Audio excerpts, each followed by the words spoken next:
The subject of this morning, I think, can best be summarized in the thought given by Plato in the fact that the purpose of philosophy is to build a solid foundation under faith. There is no substance to philosophy except that it be a servant strengthening our convictions of things beyond itself. In the Kabbalah there are 50 gates. 49 gates can be repassed by mortals, but the 50th gate, which is the final union with reality, is not an intellectual experience. It is something that we have termed faith. Now, faith is not just believing.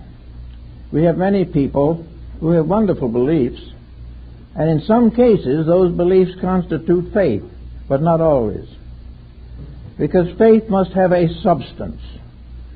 Faith must have beneath it and around it something by which it is justified. The individual, particularly in these days, is not an easy believer. He will not be able to simply assume a faith, and though he may accept it, and though he may enter a church and be baptized into a sect, this does not constitute faith. Faith is an inward experience of eternal value. The ancients trichotomized the search for truth, dividing it into religion, philosophy, and science. In the modern world, we have eliminated more or less the philosophical factor and have simply coined the two terms, science and religion, to represent the major divisions of human knowledge. This is a mistake. Even the dichotomy is wrong. There are no divisions. As long as one form of learning is separated from another, there will be conflict. As long as there is conflict, there is no perfect faith. Faith must not be divided. We cannot have believers and unbelievers. And the purpose of philosophy is to eliminate the intervals between forms of learning in order that they may all support the one important thing, ultimate faith. Faith in its finest and fullest expression is the complete experience of the awareness of the eternity of the divine plan. Faith is that which makes obvious to all of us the sovereign power that governs all things. Now, this sovereign power has always been there and has been considered for ages, but we have built away from it. We accept its reality, but we seldom involve it in our thinking or in our daily experiences. It is not very frequently that we recognize in the phenomenal world the evidences of the noumenal plan of things, so that actually all forms of knowledge exist only for one purpose: to reveal the essential nature of themselves. And when they do this, they reveal that their eternal nature is one with the divine. In other words, we do not stop in the study of anatomy with the dissection of the body. We do not end art with a fine painting. We do more or less as the Zen masters in Japan did. They remain very quiet and let reality paint through them. They were not artists in their own right. They were agents of an eternal artistic instinct in the universe. Faith is a more or less complete instinct in the universe as far as we can explore it. And yet we seldom consider these things. We get a late bulletin from some scientific institution that proudly announces a new cure for asthma. Well, that is important. There's no question about it. But very seldom does this announcement mean that a real understanding of sickness is available, or that we have achieved the final recognition that every part of diagnosis is actually a fragment of the diagnosis of truth. Every symptom is part of a recognition of a divine plan and a divine purpose. Everything good and bad bears witness to one reality. What we call bad is usually that to which we are not willing to contribute or support. We believe that bad is what we do not want, but may bitterly and deeply need. So we have now to look at faith in the eyes and in the concepts of searching in every known branch of knowledge for the root of itself. And wherever we find the root, we find ourselves in the presence of an infinite wisdom and infinite manifestation. We suddenly realize that the ordinary worker is working under a law that is eternal. The craftsman, the artist, the professional person, all are servants of some aspect of reality. And the many aspects of reality are all rooted in one eternal principle. Therefore, advancement in any form of knowledge is an advancement toward the one reality. Now, this one reality, it can be accepted. Many people accept it. Many people believe in it. But very few people have experienced it. Very few individuals have become increasingly aware of the divine purpose. They are more apt to be increasingly aware of the human need. But the human need is only one aspect of the divine purpose. Therefore, Plato was very right in attributing to all forms of learning that they were all servants of truth. And truth itself is a term applied to faith. All of our learning is a kind of sacred learning. Even our most secular institutions are parts of a divine plan. Every building, home, house, office building, station, airport, each one of these is a house of truth. In some mysterious way, it is fulfilling a law. It is revealing through its own structure the skills of human minds, and these minds in turn are rooted in the divine mind. So everything that happens in the world is sacred. Everything that we try to do is inspired by some degree of insight into something greater than ourselves. Yet most persons do not explore these things. They do not consider them. They live merely on the surface of success and failure. They live their own lives, and in this particular period of civilization, the absence of foundations is becoming more and more obvious. We are losing the reality of experience. Experience is nothing if it doesn't teach us something. If experience only makes us angry at each other, makes us condemn the world in which we live, or gives us the feeling that we're entitled to exploit each other, if these are the things we experience, we have failed completely to carry forward the purposes of a universal, infinite program. We have to do the thing that is right. And even the smallest thing, the smallest kindness, is an expression of an infinite faith. We do not know it as faith. Maybe it only gratifies our emotions to do something kind or say a kindly word. But these kindly things are an expression of a deep-rooted faith. They are like the gold in base rock.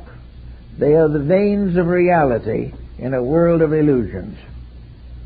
So when we approach the problem of faith, we are much concerned with trying to understand how to increase faith. Well, all forms of knowledge are based upon something. Mathematics is an exact science. Astronomy is an exact science. Medicine is an exact science. All of these, therefore, to the degree that they are true, should contribute to our experience of faith. But they do not in most cases. We are developing now a form of healing which is largely involved in believing or in faith. But in order to have the strengthening of faith so that it can overcome the limitations of flesh, time, and circumstances, we have to do as Lord Bacon pointed out. We have to use a threefold structure, a triad, another triotomy of values. He called these things tradition, experience, and experimentation.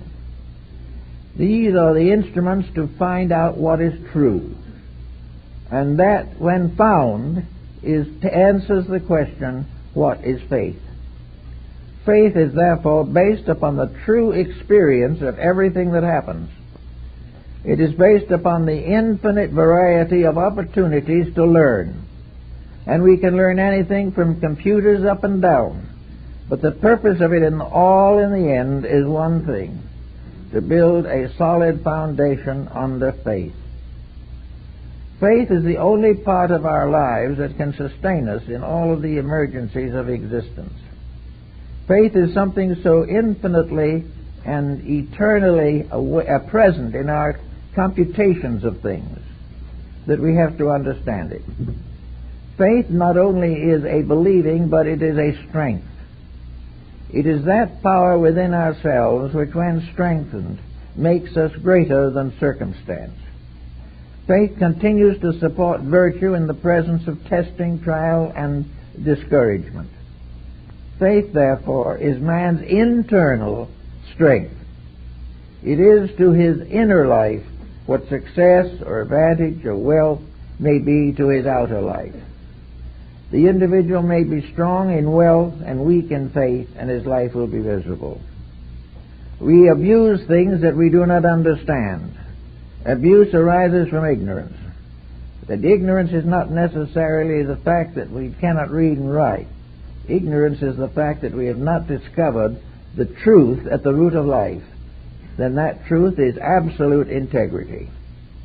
And as long as we compromise that, we will doubt the existence of God, and we may even do, as some are now doing, believe in the existence of evil. Evil is not really a thing in itself.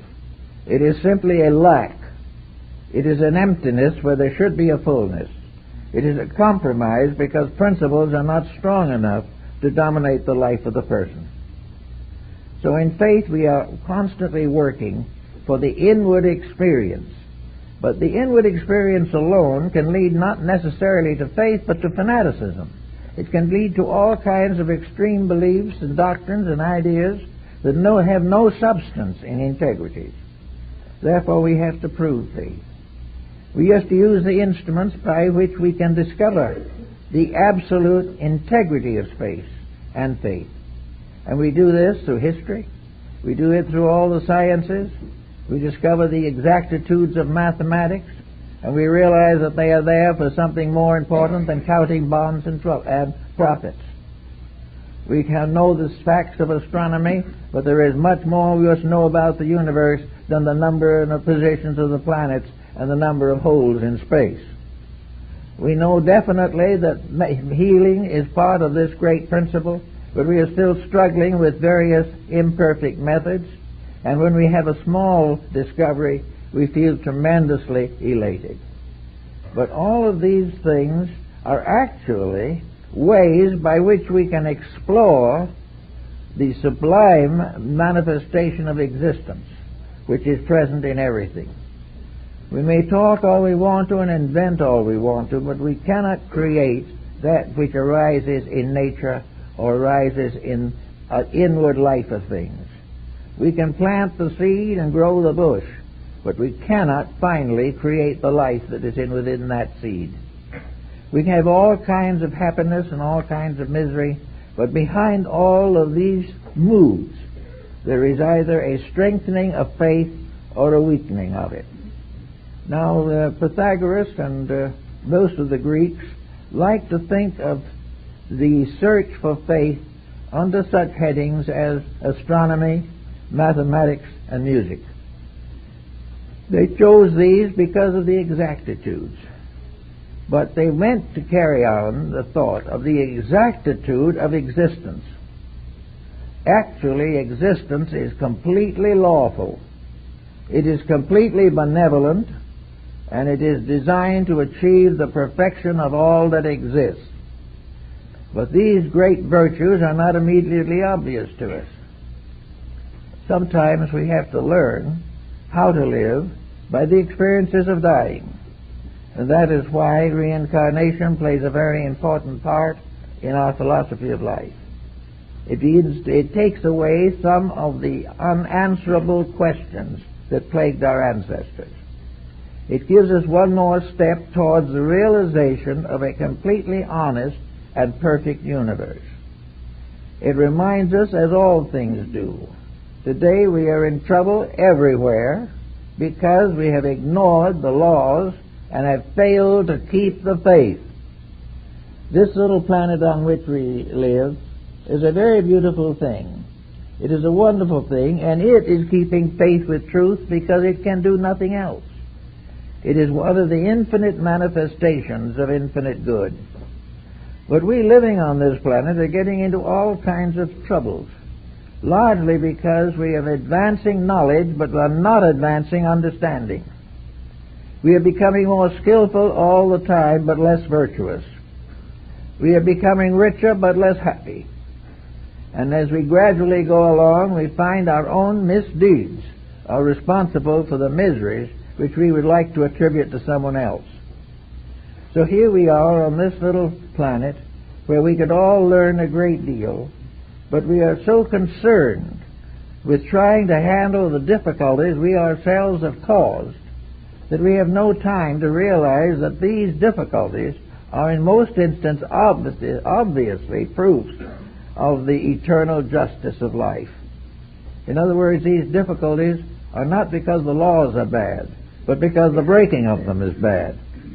The divine plan is not filled with evil and suffering, but the breaking of it is a cause of evil and suffering. So we have today lost the beauty of faith. We have lost the quietude and the sublimity of knowing that we live in a universe of peace unless we disrupt it. The troubles that we have are not pouring down upon us from space. They are coming out of our own mistakes. They are the just consequences of our own misdoings. Therefore, there is no remedy for them but to correct the mistake. And this correction of mistake is the reason why the problems are here. To correct them is part of an eternal growth towards an eternal understanding of value. We are part of a universe which is founded in reality. We are part of a great plan that is immutable and about which we can do nothing. We can disobey for a time, but the plan gradually brings us back.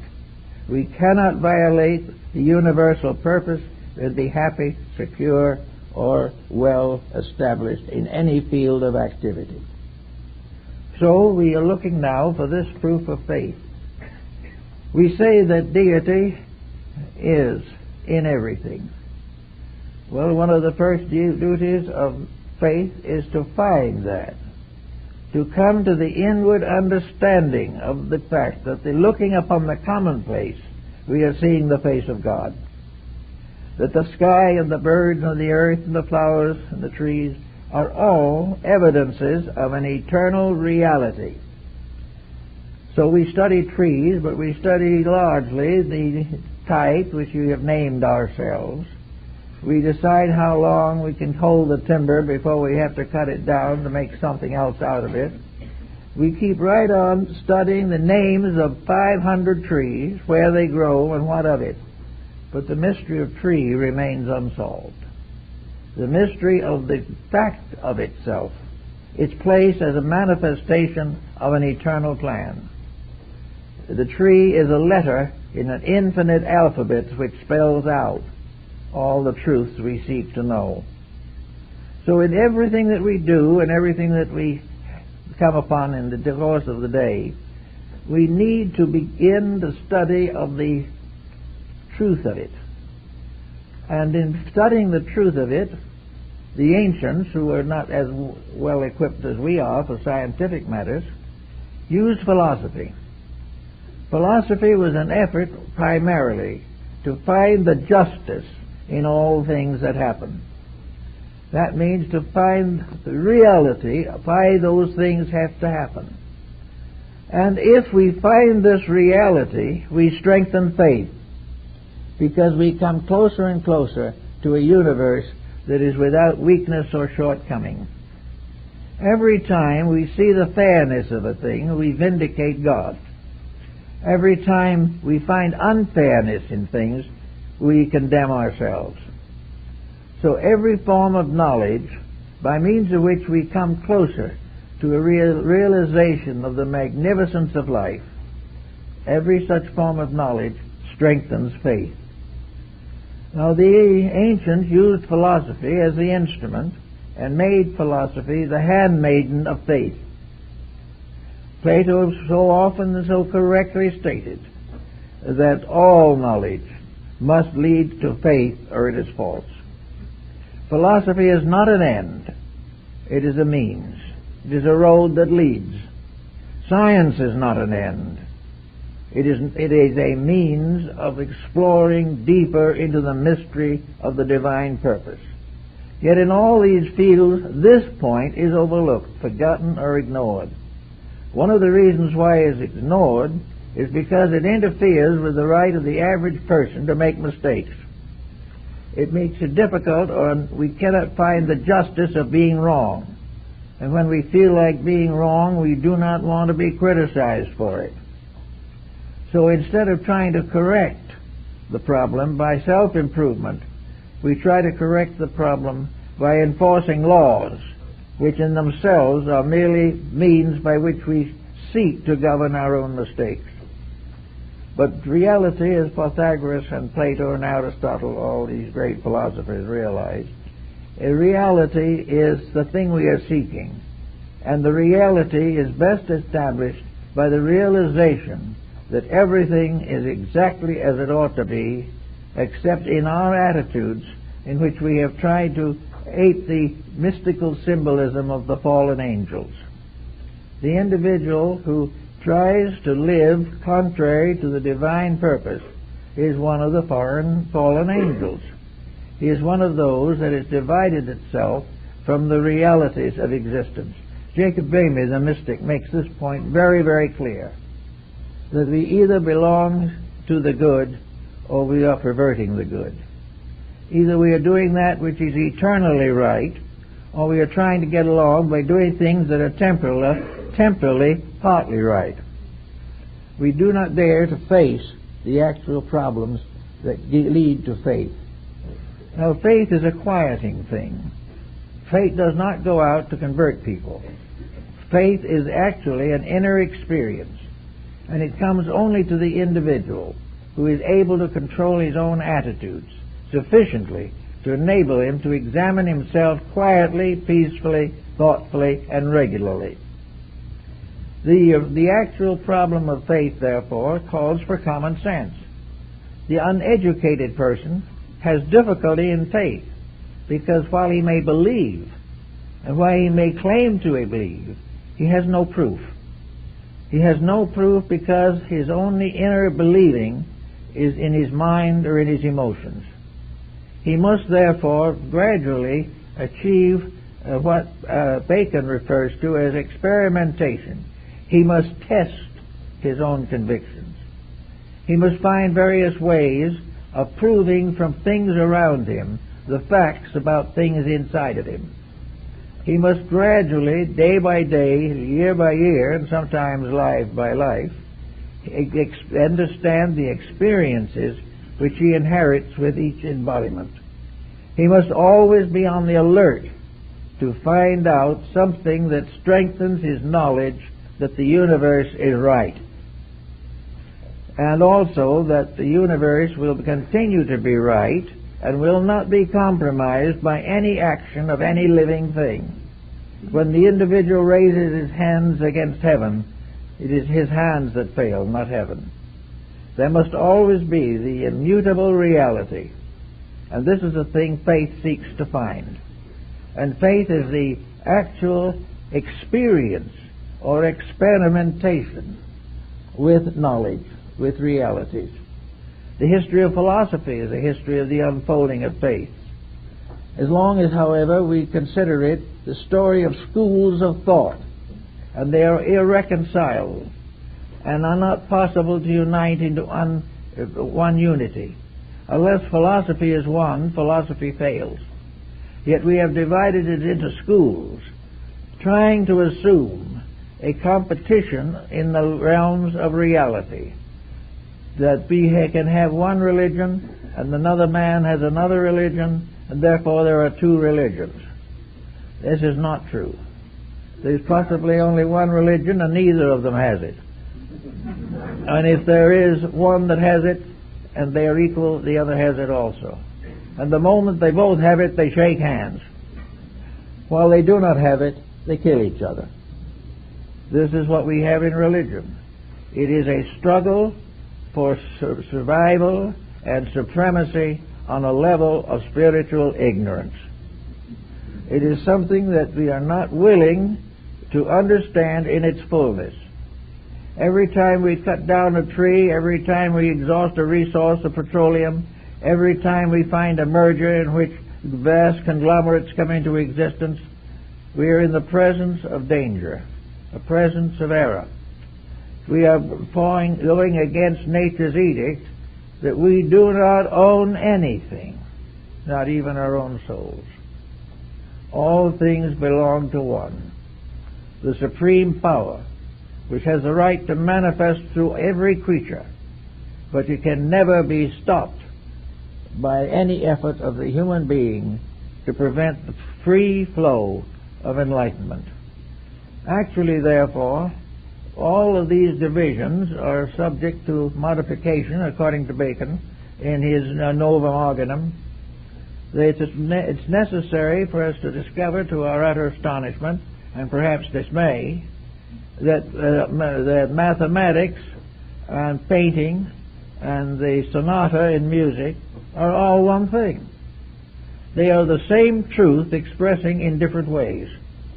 And unless they are the truth, then no progress is made because of them. The moment an artist believes himself to be a great genius, his art fails. When the artist himself prayerfully hopes to establish from within himself something of the beauty and wonder of life, then he is an artist. He is a great artist. And if he is a great artist, there is no conflict between himself and any other artist. There is no conflict in language. Words and language give us a very bad time because we mistake words for meanings. And when someone says Allah, we do not believe it is God. We believe it's some heathen divinity. But there is no real heathen in the world except the individual who claims to know and doesn't. The individual who has not found the unity of God is the heathen, not the individual who has discovered and united the various sects of life. Now, nature permits sectarianism for a time, but it shows us inevitably, step by step, how it fails. One by one, all separateness leads to destruction. When we realize that, we are not sorry. We are happy. When we come to this kind of happiness, we begin to understand God. And when we understand God, we have faith.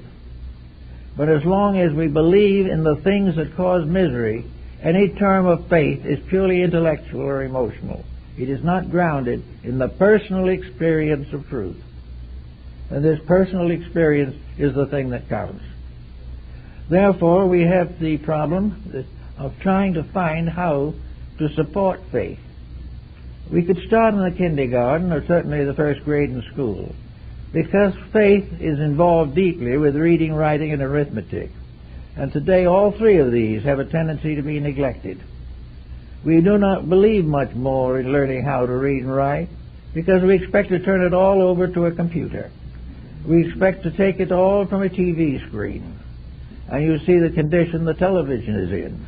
It's a perfect example of not a bad human judgment, but of the failure of the human being to recognize the purpose of a great potential educational instrument.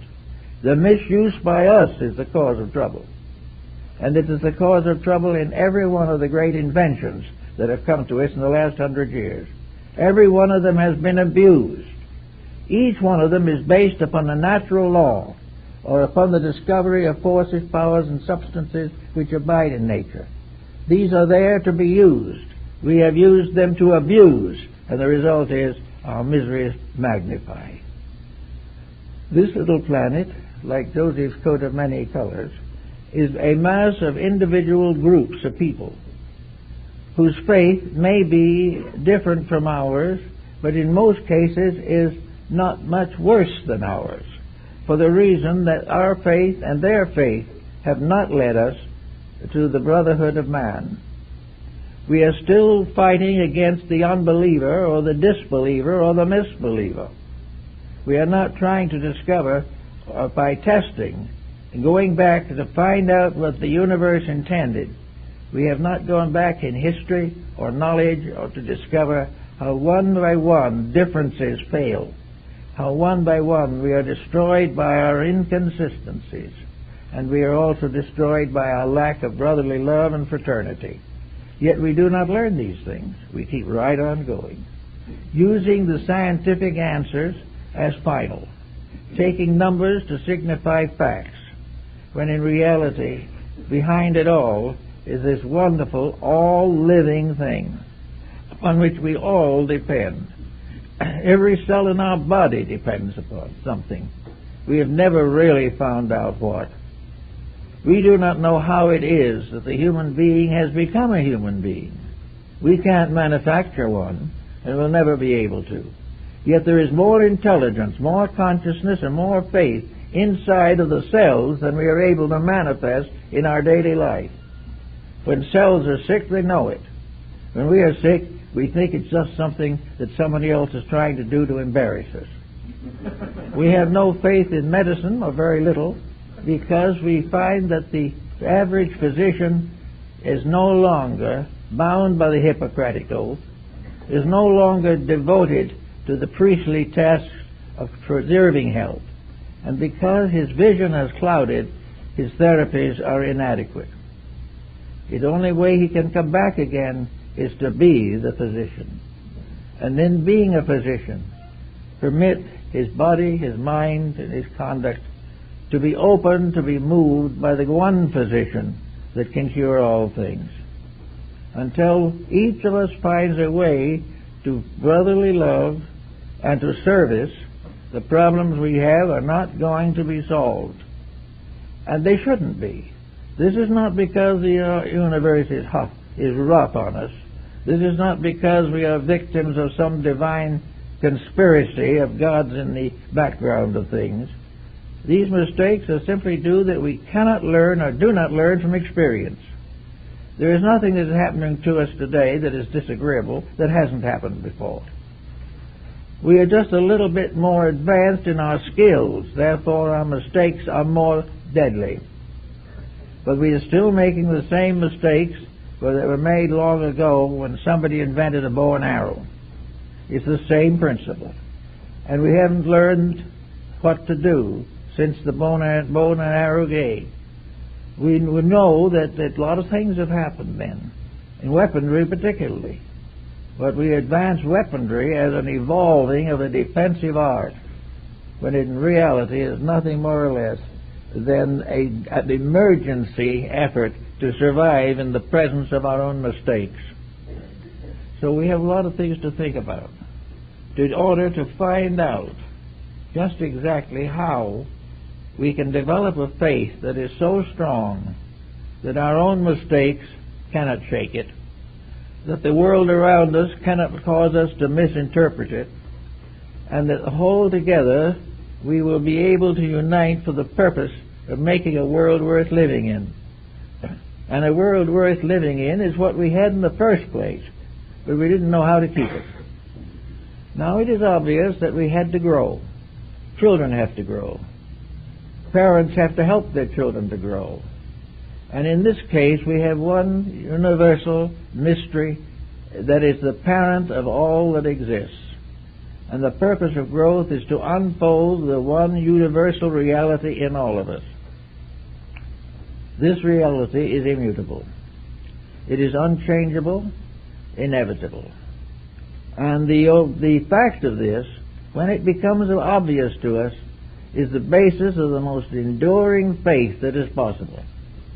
When we know that the laws are right, that we are not shipwrecked on a desert island in space, that we are not forgotten or ignored, nor are we the results of cosmic accidents or family accidents. We are really part of one growing totality. We are flowers upon the tree of life, and the one life lifes us all and gives us the strength and courage of survival. As we gradually come to the exhaustion of selfishness, because there's nothing left that we can be selfish about, many of our problems will clear up. But there's no need to wait that long. We have the right to start this improvement immediately if we so desire. All we have to do is look around us and find proof of the divine plan. Proof that is not spoken by other people. Truth that is not written in books, but truth that is living in everything around us and within us. Every time we look out of a window, every time we gaze down upon a budding plant, every time we look into the eyes of a newborn child, we are in the presence of a kind of truth which is based in an infinite faith. These things have to be. They are right. And they are not bad. They are not dangerous. They are not criminal. They are not corrupt unless we do something to them. And until we have faith that is strong enough to prevent us from the misuse of the values that have been entrusted to us, and until then, we are not going to find the answer of our problem. But we must recognize that all things are beautiful unless we defame them. All things are natural unless we make them abnormal. Everything is honest until we have given such precedence to dishonesty that whole generations have lived and died under that precedent. All of these things we have to study. And out of it all comes finally what Plato had, a very gentle quietude, a recognition that it is perfectly possible for the individual and for vast groups of human beings to grow into peace, to leave behind forever the discords which now appear to be getting worse every day. The time is very much here now, and I think within the next few years we're going to see it vastly intensified. We are going to recognize for the first time that we have outgrown an environment in which we can make mistakes and survive. We are gradually coming to the realization that something is happening to the world. And this thing that is happening is due to us. This thing that is happening was not part of nature's plan originally, but it was part of an education which was the only way to convert human minds and dedicate them to divine purposes. We are finding more and more that we cannot survive by our present methods. We cannot find proper places to put poison or material. We cannot take care of our own refuse. We cannot continue to work with the various natural resources which we have bitterly wasted. We cannot continue to create congestion that pollutes the atmosphere. We cannot continue to live under corruptions, under narcotics, and under these things which have nothing to do with nature's way, but have obscured nature in a false manner. The individual on narcotics, for a minute, feels as though he rules the world. Then comes the great collapse. Today, nations believe that they rule the world. They, too, are coming to the great collapse. The individual believes he's right in everything and supports it with a couple of highballs. That wears off and he suddenly discovers he's a sick person. All these things are evidences, coming more and more, that we can no longer endure our own mistakes. We can no longer live with a world in which everyone is doing things poorly. We cannot live in a world in which progress means to conquer somebody else, or in a world in which wealth means to take everything away from one group and bestow it upon another. Wealth in itself is an illusion. Study wealth. Study down through the history of wealth, and you'll come in the end to the love of God. You will find that all these things prove ultimately that deity is not in favor of wealth, that these things are man's misjudgments. If you want to find power, you will find power leading inevitably to the grave. Every false value we have is defeated by death, yet we have not learned how to live. We haven't realized that by living a little differently, we could face the future with a good hope. But we do not have these ideas. Everything now is locked within wealth, power, fame, prosperity, and the power to exploit each other. So, these things look as though maybe that God doesn't like us. Maybe it means that faith was false. Faith wasn't false, but we put ourselves in the position of believing in something that was not true. And we have no strength for that belief. We have no proof whatsoever that a highly industrialized civilization has a better chance of survival. We have none of these things. We know that we are moving inevitably toward bankruptcy, as just as the narcotics addict knows that he is shortening his life, and then maybe for a few moments' exaltation he will pay with a suffering and death. This is our present pattern of things. This is the winter of our discontent, and it's coming in on us all the time. Instead of, however, making us skeptical and making us rebellious against life, it should prove to us that from the beginning and all the way along, right has always been right. It has never changed. Laws made by man can be changed every day. Universal laws can never be changed, because these laws make possible the growth of worlds. These laws sustain the galaxies. These laws also take care of the internal functions of the human body. These laws are in every ant, every little creature that lives, every flower, every bird. All of these creatures are manifesting one universal purpose: growth. And that growth is advanced step by step until finally it reaches the state in which it produces intellect, which it makes mind, by which the individual can take over and advance his own growth. The tendency has been, however, to use this mind to evade and avoid responsibility, to do anything except dedicate it to a purpose which is necessary. And we have a great many schools of thought that have sustained our mistakes. Most of our educational system has not yet even begun to experience the need for faith. It hasn't realized that all this education we are handing out can lead to only further tragedy unless it is dedicated. Unless it is devoted to the advancement of eternal purposes, all of our wisdom is in vain. Therefore, we need more and more to recognize that all education must lead to faith. All inventions must lead to faith. For in each of these inventions and each of these structures, there is a universal law working. We are misusing that law, using it purely for mechanical or materialistic purposes. And because of the abuse of the law, it turns upon us. Not because the law is wrong, but because we have deceived and perverted the law. But everything we do, from the shopkeeper to greengrocer to the banker, the doctor, the lawyer, all peoples are founded in universal principles based upon universal integrities. And as the individuals are no longer trained in these integrities, we have the problems we have today. I remember many years ago a great stew that was raised against the Asclepian oath in connection with medicine.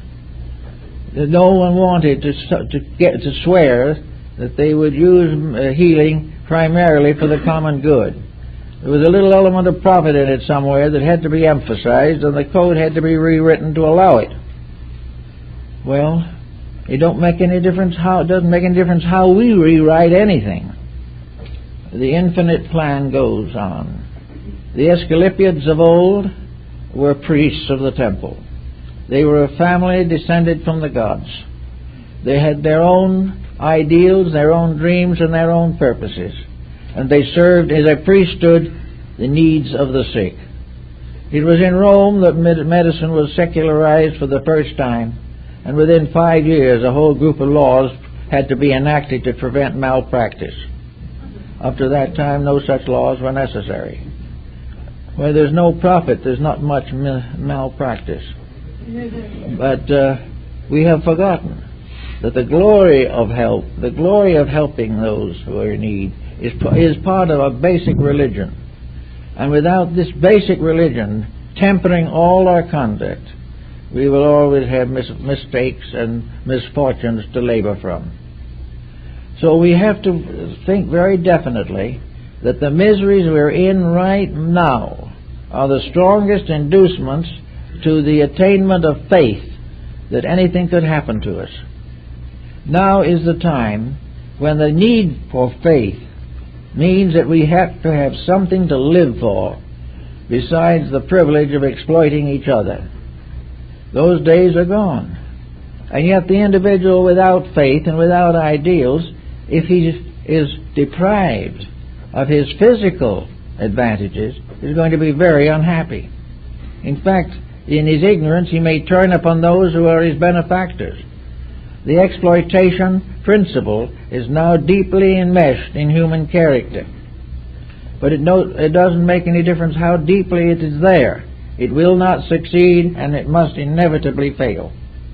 So we have to work together now to see how to do something about this. I think probably most people have some interest. Maybe one individual likes to paint and another one likes to go out and wander in the woods.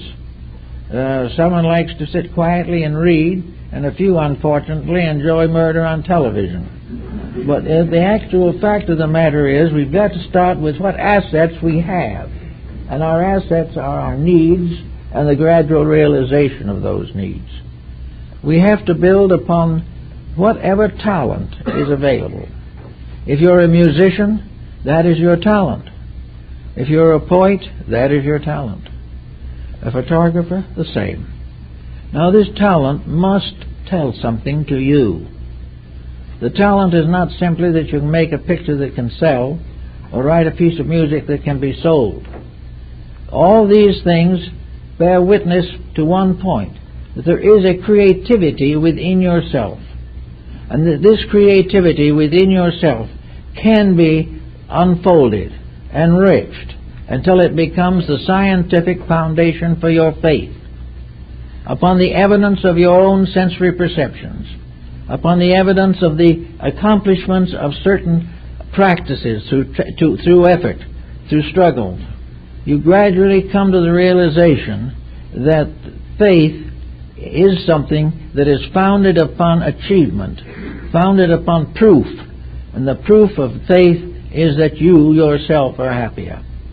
It is the faith that will relieve you of the false values which will continue to curse you as long as you live unless you do something about them.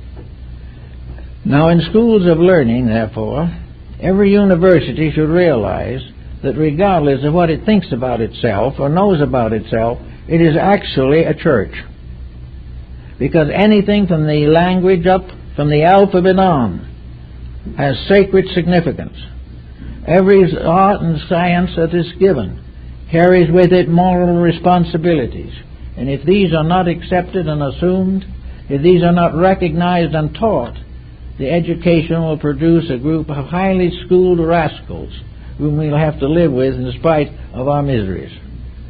It is necessary, therefore, that the university, not necessary that it builds a chapel on the college grounds. That was one of the problems that faced University of Chicago. Nearly every rich individual who died with a bad conscience wanted to donate another chapel to the university grounds until they had all the chapels they wanted. But what one of the professors told me, what they were looking for was nuclear equipment. They were right in the first place. The actual fact of the matter is that every school, from the kindergarten on, has to be part of bringing the individual to the maturity necessary to enable him to prove so conclusively the integrities of life that he loses all interest in breaking them down. He knows before he starts that there is nothing but misery. He pretty well knows that today. But he hasn't changed his own inner life. He always thinks of himself as the one dishonest person who is going to survive. Even if he survives, it means nothing, because nothing that he has done is significant to himself or anyone else. The poor standard of homes, all the different difficulties that are coming out socially are the result of misuse of values. They're the perversion of things by nature right and good. They're the exploitation or commercializing of things which were intended for common use. So the school has to have it. There's no need for a theological education. There is no need of combating or the idea of converting individuals to one sect or another. These are all more or less superstitions. Sectarianism is a form of error, if it is held that way. But an individual who has outgrown it knows why it exists, and therefore does not attempt to abuse anyone because of his origin or his beliefs. But we are working toward something that we have to find, and that is somewhere every scientist is looking for facts. Facts are the physical shadows of truths. Now we are not only satisfied with that, but in the days ahead we must gradually ascend from facts to realities. And finally, from realities we come into the presence of that all-powerful, inevitable reality which we approach with faith. We know that that reality cannot fail. We know that that reality is absolutely just. We know that all of our mistakes are the mistakes of children. When we correct the mistakes, we will be promptly forgiven. What we must make some move towards reconciling personal conduct with that which is universal morality. We can't keep on breaking every rule and expecting the next administration to take care of it. There is no political system in the world that really can convert an individual who is dedicated to self-centeredness and selfishness. He will get into power and he and the world suffer together. So we need to begin in the schools. We need the children to do what they did for a number of years in Japan in all the schools. I think they probably are becoming so industrialized now, they probably will forget it also. But the grammar school grading 30 years ago was, for the school, ethics, reading, writing, and arithmetic. Ethics first. In the high school it was ethics first. In the universities it was ethics first. And we should need a little of it over here. We should have ethics as part of education. We should have the right to be right manifested, supported, and rewarded. We should have the knowledge before we get into higher education that all education is dedication, and that without dedication, education is meaningless. The individual who gets educated only to work for a few years till he can retire on a pension, this is part of a cycle of death that leads nowhere. Yet each of us has within himself or herself the power to think through things, to rise above temporality, to accomplish that which is necessary. But for some reason we are in a state of inertia. Maybe it is a problem of stress, but we were the ones that created the stress. It was not something that was wished upon us by heaven. There is nothing here that we have created that is a trouble to us that was not created by a power within ourselves which was given to us to do things well. We have misused the faculties and skills that we have. We have advanced the skills but not the dedications. We know more about things than we ever did before, and less about that one thing which we have vacantly and abstractly called truth. So we have this problem now all the time, that we've got to find something firm enough that it can act as a foundation for further growth. We've got to have something we can fall back on, something that can come out and help when everything else fails, something that is stronger than any uncertainty, more enduring than any problem, and more rewarding than any temporal activity. We've got to build faith in reality, faith in truth. We've got to learn to know that if we keep the faith will keep us. When we break faith with faith, we are in great trouble. So today we have many religious groups that are working in these directions, working for new ways of overcoming or transmuting the mistakes that have brought with them the tragedies of recent years. We are trying now to build into civilization principles that will endure. And yet the majority of humanity is simply unaware of these principles, or unaware that they are necessary. To most people, any frustration of their right to be selfish is a disaster, and they will defend their own mistakes to the bitter end, and if necessary will perform all kinds of evil and commit many crimes in order not to correct their own mistake. This will not function very much longer.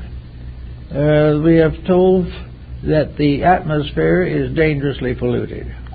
We are warned of volcanic disorders of one kind or another.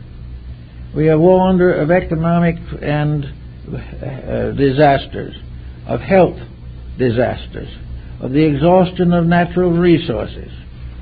We are warned that within 100 years our population will be too great to endure on a little planet like this under the rules that now prevail. So population growth itself must result in a change of rules. No matter how we view the future, we are in trouble. We have wasted a large part of our birthright. We have destroyed the very source of our own securities. So we have to try to rebuild.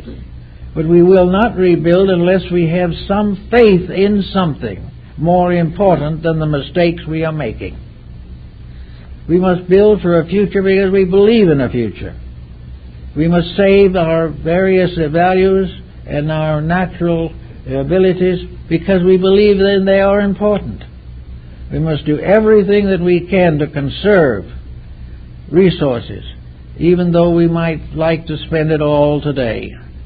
Actually, as you look around, the whole world is in trouble, all on account of the types of mistakes it is making. I don't think anyone is really greatly in trouble because a nation did it well. Nearly every problem has been abused and exploited, and we are falling back on the idea of violence to solve ignorance, and violence can never solve ignorance. The only thing that can solve ignorance is wisdom. But wisdom in itself can be worldly wisdom. There are many very capable and interesting intellectuals who are known to have considerable worldly wisdom. This won't do it. No matter how much wisdom we have nothing if we do not have love. And when we have love combined with wisdom, we have faith. Something has to happen to bring us back to this new childhood, this new kind of a world that we are going to get into one of these days, a world in which we are all going to start again and come back to a better kind of globe than we have ever known before. But to do this, we all have to start learning. Maybe we won't learn it all in this life, probably won't. But we can be a little better prepared for the ones that must come after us, and ourselves when that time comes. There is great talk going around about the probabilities of a major change in human affairs at the beginning of the next century. That is about as long as what we're doing now can hold up. Well, I sometimes wonder if it's going to hold up that long. But certainly there will be changes. And everyone indicates that the changes they want are good changes. But when the time comes, most of these people are going to be talked out of it. They're going to fall back on the idea that they can appoint a guardian to take care of them, that some social group or some individual can lead them to the promised land. Up to the present time, no one has been too successful in that. Even Moses was not permitted to go into the promised land himself. He showed the way, but he could not go in. And it is the same way with all these different problems that we face. We cannot depend upon individuals to protect us from ourselves. I think the Oriental has a very good view on this particular problem. Perhaps the Zen masters are among those most talented. They have recognized the sovereign value of a brief period of time each day devoted to faith.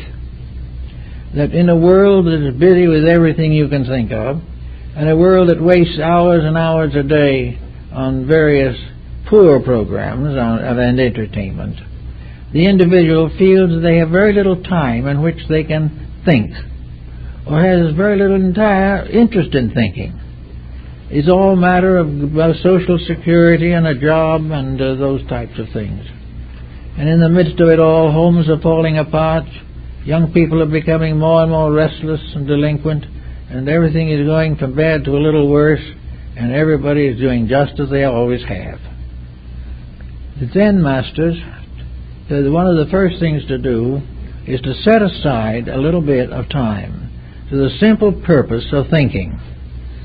Pythagoras advocated this, and then the disciplines of retrospection and meditation, that the individual should at some time each day for 5 minutes, or maybe even less, just a couple of minutes, think through things straight, even though he may not have the courage to do what he thinks. But if he thinks this way long enough and becomes more and more aware of the possibility of enriching his own life, the chances are that he will be impressed. One thing he will do that may impress him a little more than most things, he'll save a lot of money.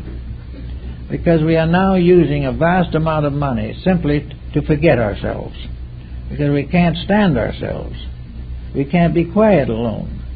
We become bored or practically hysterical, or finally become under psychiatric care unless we have something to keep us busy every minute with trivia.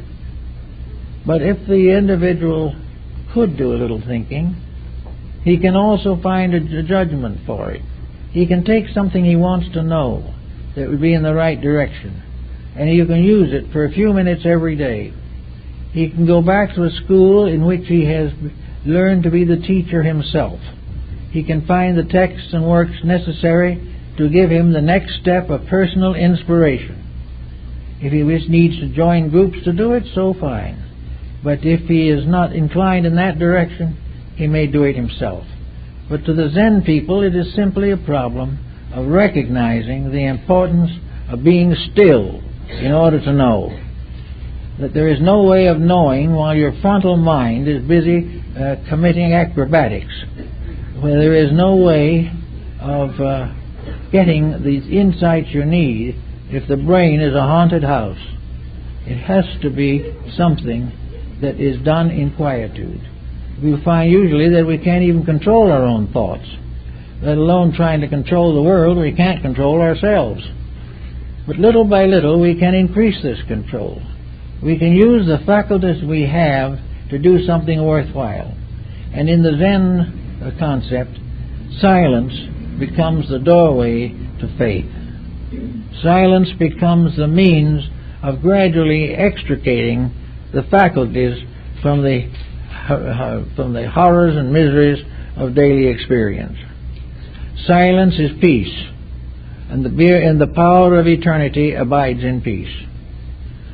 Silence is a communion with the over-self, or the all-self, and this communion can become the basis of a beautiful dedication.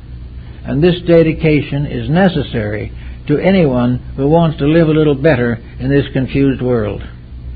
So in the presence of the humdrum, and the worse than that, the discordant, there is the possibility of quietude. For in the quietude of things, we live in the universe as it was before man was invented. Or might we better say evolved. Where the universe was at peace until minds came in with the right to grow and make a better world. The civilizations we know were laboratory experiments in the unfoldment of the potentials of human consciousness. They were ways in which we could show how much we knew. Instead of that, we have gradually become expert in showing how much we do not know through the constant mistakes that we make and have not the common sense or even decency to correct them. So nature has given us a very simple curriculum on how to do it. We can all do it. Every school of religion and important philosophy in the world has had its meditational life.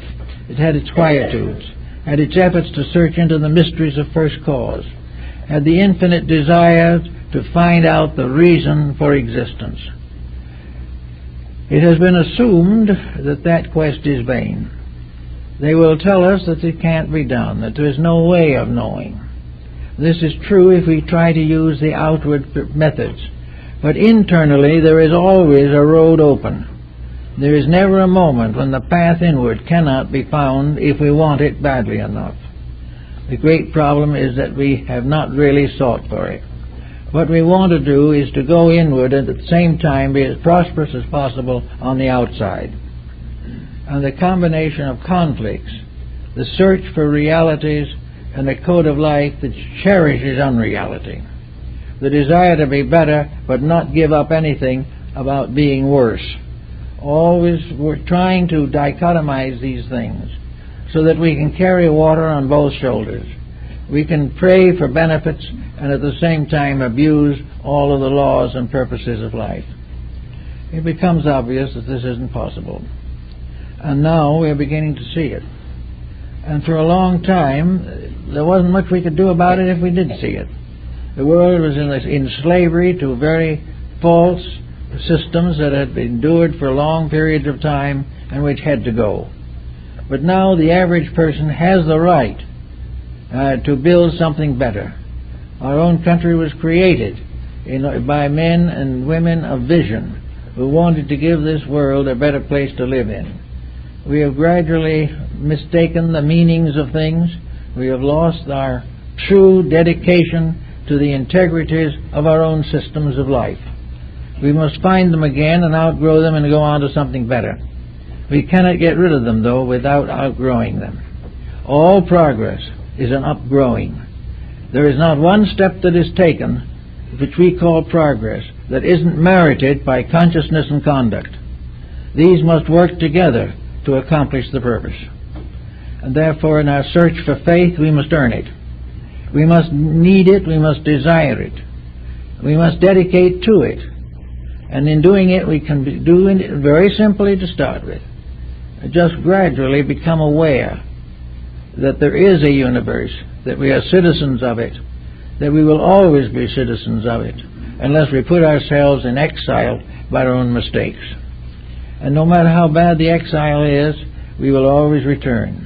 The first step towards the correction of our own weaknesses is the first step towards union and joining in with universal realities. Faith is the only instrument we have. We have to make it strong. We have to do all that we can to strengthen its contribution.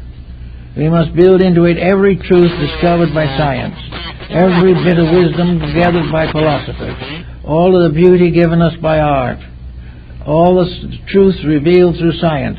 All of them are parts of the same faith. It is where we have taken the faith out of them that we have failed. We have assumed that we could unite the bodies without uniting the soul.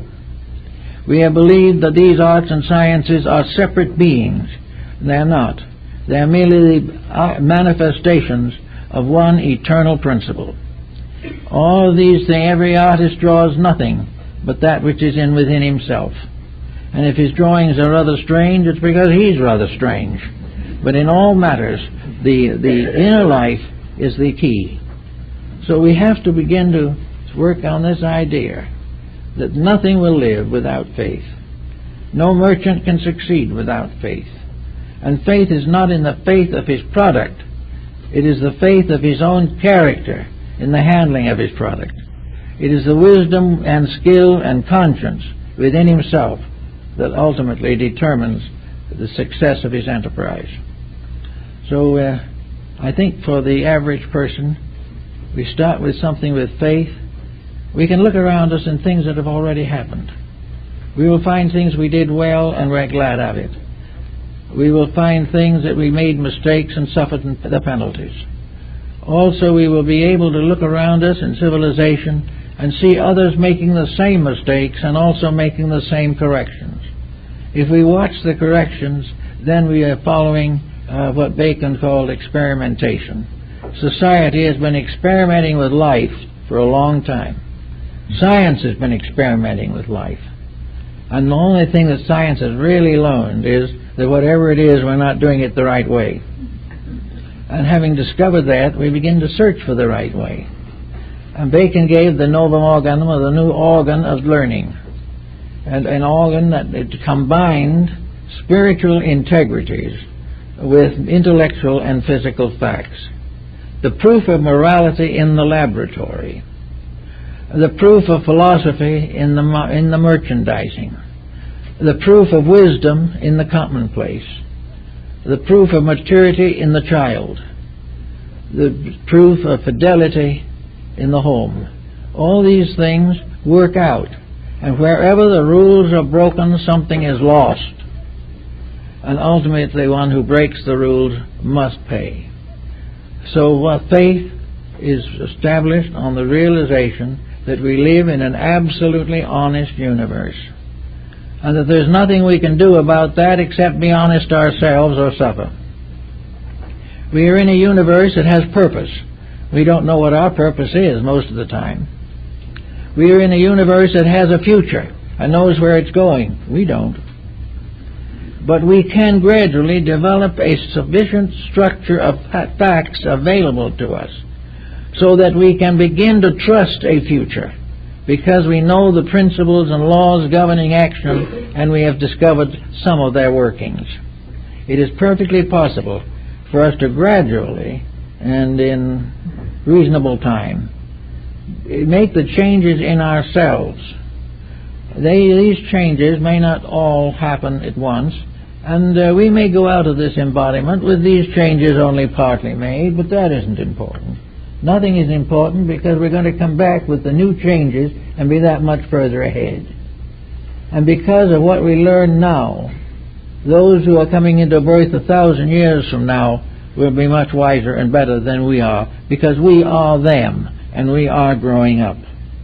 Growth is measured not in the cycle of a single embodiment, but in the terms of ages. And the progress continues as long as integrities grow within people. Now, there are going to be a lot of people go out of life this time without integrities. They must come back too. We will have trouble with them again. Death is a change of worlds, but not a change of character. Therefore, whatever we live by and die by, we will be reborn by. And in order to escape the difficulties that we are harassed with today, we must change ourselves so that when we return, those particular ills have been already corrected. In working these things out, there's a little common sense comes into it, and common sense is very good in helping with faith, because faith in a mysterious way is the common sense. It is something that we instinctively know and carefully avoid. It is something that we believe in, but it interferes with other beliefs that are less important. So the problem is to get faith up front where it belongs, to get it to the point where it can give us the strength to face adversity and the courage and wisdom to build a better future. Individually we need it, racially we need it, nationally we need it, and for that matter we're not sure that the planet doesn't need it, because we have been exploiting a planet that was given to us for a garden and have changed it into a garden of weeds. This has to be changed. There will be enough if we do it right. We can just overcome all scarcity. We can carry with success twice the population of the present planet and carry it decently if we stop being selfish, if we stop trying to exploit each other and realize that in the one great family, loyalty to each must be achieved through loyalty to all. If we all get loyal and get down and do the things that are necessary, we could have one of the prettiest planets that there ever was or ever will be. And we will be very much better off and rather happy in this planet doing the things that we ought to do. When that happens, we know that faith has come. Well, that's it, folks.